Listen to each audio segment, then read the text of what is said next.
massive compared to the PS4, but the S has gotten things a lot closer. The PS4 is still a little shorter and a good bit less wide, but the One S is a bit less. Controllers both are really comfortable, though the Xbox One is a bit more so, especially with the new redesign that has a textured grip and built-in Bluetooth, a feature PS4 has had since launch.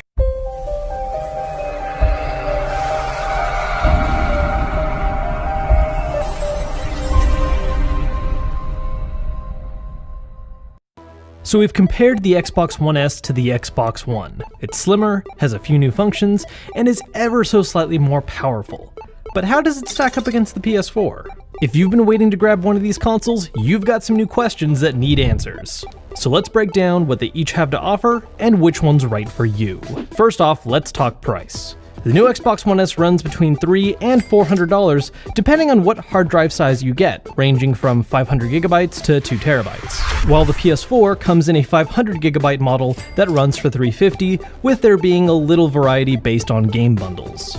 Now, before we get into the nitty-gritty, let's just look at the systems. The original Xbox One was massive compared to the PS4, but the S has gotten things a lot closer. The PS4 is still a little shorter and a good bit less wide, but the One S is a bit less deep. Both systems can also be set up in a tower mode if you buy a separate stand, though some Xbox One S bundles come with one. Form factor-wise, they're pretty much the same, the PS4 having a small advantage in that it has two front-facing USB ports, as opposed to the single one on the Xbox One, which really only matters if you want to play with multiple USB plug-in controllers like a pair of fight sticks, but even then it's just a matter of convenience.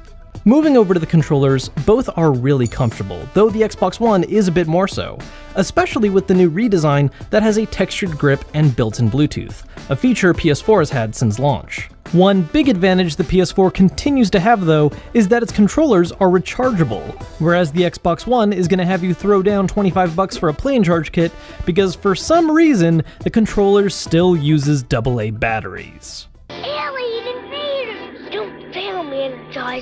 Next, let's talk UI. Visually, I love the PS4's interface more. It's simple and clean and has remained pretty much the same since launch. The only thing that really bothers me about it is all of your apps are organized by what you've most recently played, which is really annoying that you can't actually customize them. But this is something that Sony has said they will address in their next major patch, which will allow you to create your own folders. And in comparison, this sense of customization is something where the Xbox One really shines.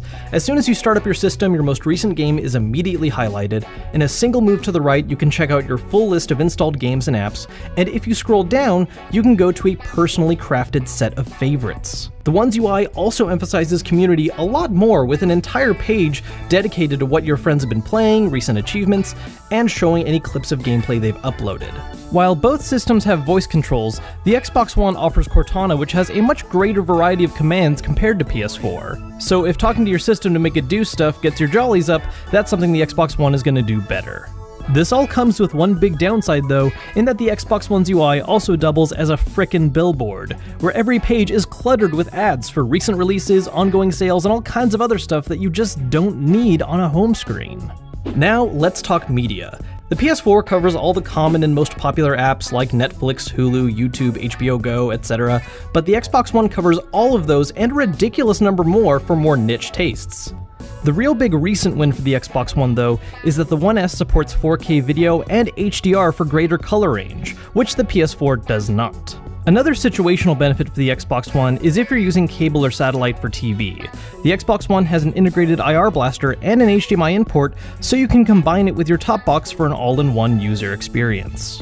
PS4, on the other hand, offers its own cable competitor in the form of the PlayStation Vue app, a monthly sub-service that's a package of some of the more popular TV channels. Now, as for music, Xbox One has Pandora as well as Groove, which will allow you to stream stuff directly for a monthly fee or load up stuff from your Microsoft OneDrive, while the PS4 can play music from a media server, USB drive, or directly through Spotify if you have an account. So with all that out of the way, let's talk about the main reasons why you're actually looking at one of these systems: the games. Over the last 3 years, there's been a bunch of great releases, a lot of which are on both systems, and it's worth pointing out that some of those games run at a lower native resolution or even lower frame rate on Xbox One compared to PS4, though there are a few exceptions where the Xbox One comes out ahead. On the flip side though, the new Xbox One S supports 4K upscaling and HDR in some select games, a big advantage for those of you that own 4K TVs. More importantly though is of course exclusives. Both systems have quite a few of them now, so let's take a look.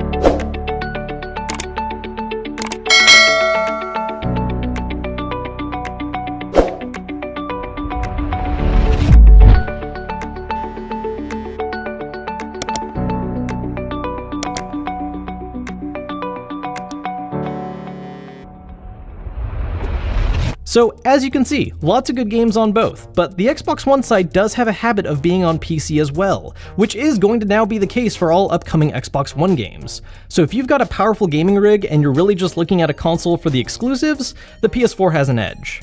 Now, as far as exclusives coming out this year goes, on Xbox One we've got Cuphead, ReCore, Gears of War 4, and Forza Horizon 3 all coming out around the holiday season, while the PS4 is sitting a little bit thinner, with King of Fighters 14 in just another week, and later in the year we'll have Gran Turismo Sport and the long-awaited Last Guardian. So let's look at what other gaming-related features these two systems have. Both systems allow you to stream to Twitch, and both systems have built-in ways for you to record and edit short bits of gameplay, as well as take screenshots. One of the biggest strengths the Xbox One has over the PS4 is that it's backwards compatible with select 360 games, the list of which is still growing. PS4 doesn't have this option, but does have its PlayStation Now service, which allows you to stream play over the internet some of the best games from the PS3, which you can either buy individually or have bulk access to through a monthly subscription. Now, speaking of subscriptions, both systems are going to require you to pay a monthly fee if you want to play online multiplayer games, with PlayStation Plus being just a little cheaper. Both subs also come with free games every month. A nice little bonus for Xbox is that all the free 360 games you get are permanent, while Xbox One games and all the games you get with PlayStation Plus are only available to you as long as you're paying. Both systems also give you a way to stream games to another device. Xbox One allows you to stream games to a Windows 10 PC, letting you play your games in different rooms without having to move your setup. While the PS4 has Remote Play, which will allow you to play games through a PC as well, or their handheld system, the Vita, which depending on the game can either be an awesome experience or utterly painful. So with all that being said, which system should you buy? Honestly, it's up to you. The most important questions you need to ask yourself are which exclusives actually appeal to you, and which systems your friends have so you can make sure to play together. Or you could just be patient and wait one more year for the next upgrades to both systems, the PlayStation Neo and Project Scorpio. Or build a PC.